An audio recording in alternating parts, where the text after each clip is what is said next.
Everyday Superpower, where we talk body language, relationships, game, and everything in between.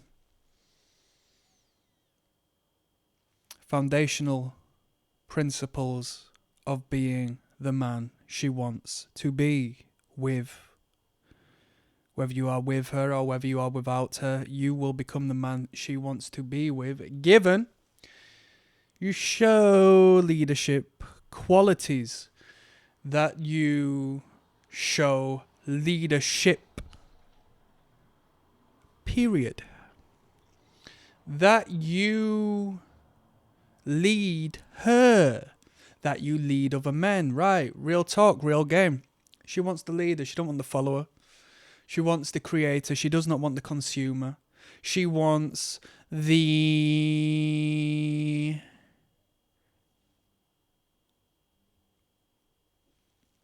hierarchically. She wants the pimp, not the trick. She respects him more and therefore gives him the materials that she gets off of the lesser man purely down to the fact that what he gives her is priceless. Alright? Transcends the financial realm. When she asks you a question, what shall we have to eat tonight? Where shall we go to eat? What do you want to do next weekend? I'm just going to go see my friend tonight. Is that okay? Blah-de, blah-de, blah. She asks you questions because she is looking for your leadership. She's asking for an answer. These things you might think are self-explanatory, as in, you know, most men will just be like, why are you asking me that? You can do whatever you want, darling. Or, why are you asking me that? Can't you decide for a change? Well, maybe she can do, but the fact is, in its own way, it is a shit test because she's giving you free reign to be a leader and give direction and to give response and say, you're doing this, that's fine. We're doing this, that's fine. She'll come to you and she'll say, what do you think of these shoes? Do you think they match the outfit?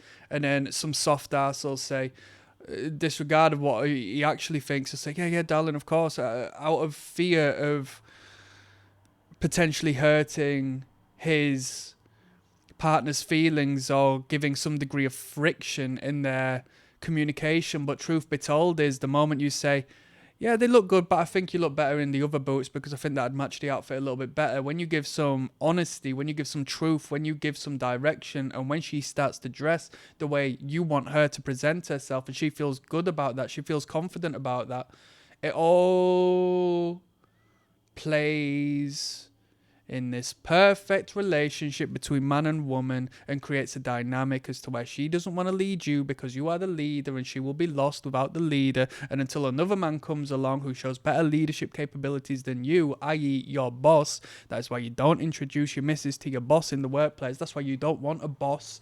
That's why you don't want another man giving you directions or telling you what to do, right? You want to establish your own, you want to find independence. This is the way it goes.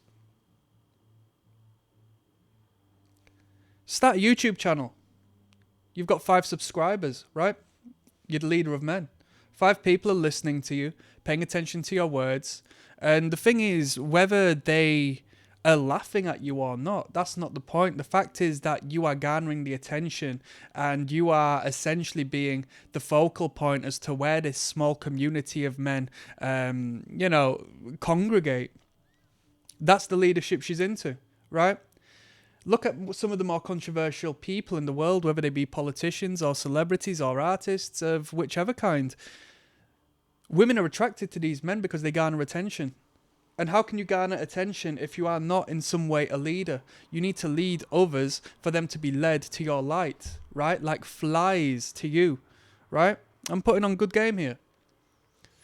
Don't ever be ashamed or distracted by the commentary that is given to you, the attacks that are given to you, the aggression that is given to you, which this isn't the video talking about that, but I'm saying that to say this. It's all a projection of one's insecurity you provoke within them. So that's food for thought for another time. But that woman indirectly knows that. Unconsciously, she knows that. She lives in a social realm where women break other women down all the time who they find competitive in the sexual marketplace. That's why they do it. That's why they slut shame, and that's why they put them down and get together and gossip and so forth. It is their version of warfare. They don't fight in the physical sense for the most part like we do. We don't fight with this overt. They don't fight with this overt aggressive violence like men do. They do it underhanded. They destroy someone's social value as opposed to their physicality. Like, they don't physically just go and hurt people. So when you are the leader, whether your attention is positive or negative, the fact that you are leading through some degree and garnering that attention, she understands it, she sees it, and she sees you somebody who is seen, somebody who's notable, someone of value. And if she is to get with you, she can participate in that garnering of attention. That's why gossip magazines and drama and celebrity programs and stuff are so loved by women and feminine men, right? Don't go watching that love shit on television. You got better things to do. You should be creating, right? Real talk, real talk. Unless you're sitting there with your missus, you've had a hard work week, you've done your best, and you think, you know what, I don't normally invest in entertainment, but in this particular circumstance, why not spend this quality time with my partner? Then I can feel that. But you won't believe the amount of men who just sit down by choice and watch like this gay fucking nonsense, and then they wonder why women aren't attracted to them. Come on, spend your time doing something more valuable. Invest in something worthy of being proud of. Stop distracting yourself, man. And that's the whole point. If the media wasn't entertaining, if it wasn't emotionally engaging, if it wasn't, of some value that connects to the human being, it wouldn't be successful. They won't put it on the television. They won't program your minds with this shit.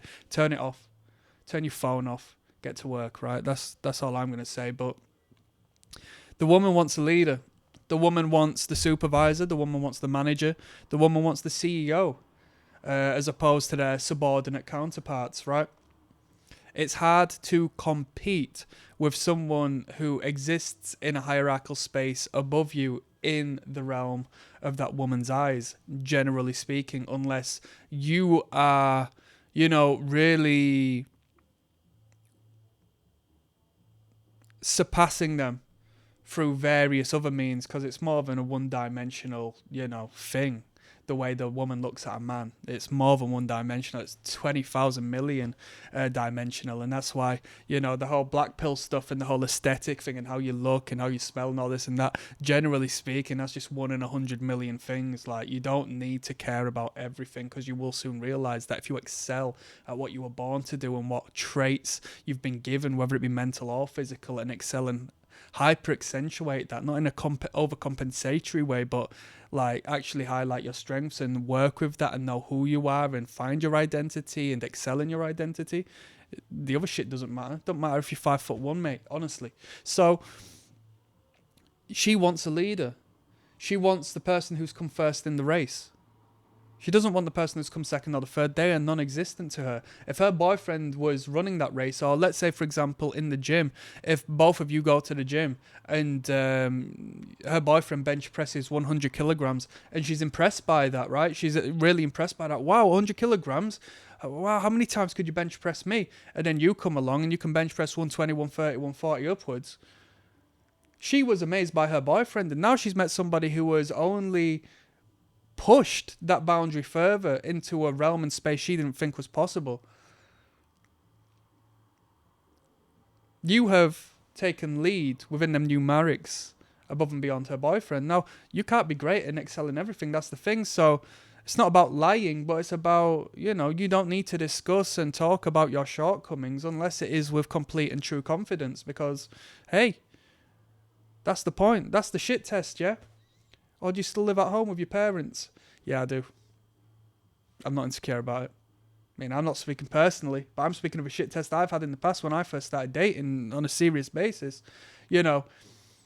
That's a shortcoming compared to somebody who hasn't got that. I completely understand that. But the fact it doesn't faze me, you know, you always have to find the dynamic. You always have to find the yin to the yang and flip it on its head and reapply the message and the emphasis into something that is, you know, within the masculine principle as opposed to the feminine. It doesn't draw insecurity out of you. If anything, it re-accentuates your confidence because it's fine.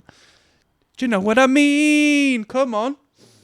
So she wants the leader. She wants number one. The man is number one. Number one is shaped like a phallus, right?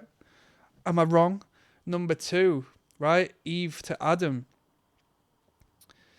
Eve was a man, such as Adam's a man, because Eve was made from the rib of Adam. She is the womb man. That's some esoteric game for you there. Adam and Eve get together, have a child. Cain and Abel. Cain, free. Abel, free. You know, the triad. Mother, father, son. Arguably, you could say the Holy Spirit, in the Christian sense, is feminine. Open for discussion. So, pay attention. Pay attention. And understand, in her eyes, there's nothing wrong with you doing your best and not being number one. But if it is in competition with competitors in the sexual marketplace, I would go out of my way to not really put that out there in the open. You see? To be humble and to be self-accepting and to understand is completely fine.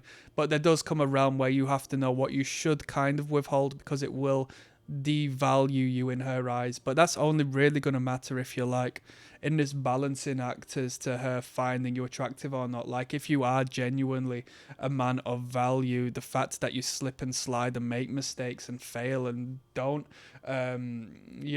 compare to other men in certain environments and stuff, that's completely fine, because she can take you or leave you. If she leaves, it doesn't fucking matter, does it? You know what I mean? You know who you are, you know who she is, and you know what you bring to the table, so it's irrelevant, and she will perceive that in you.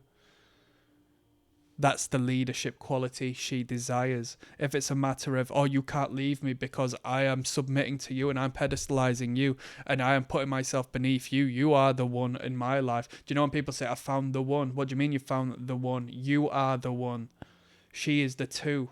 She is your support.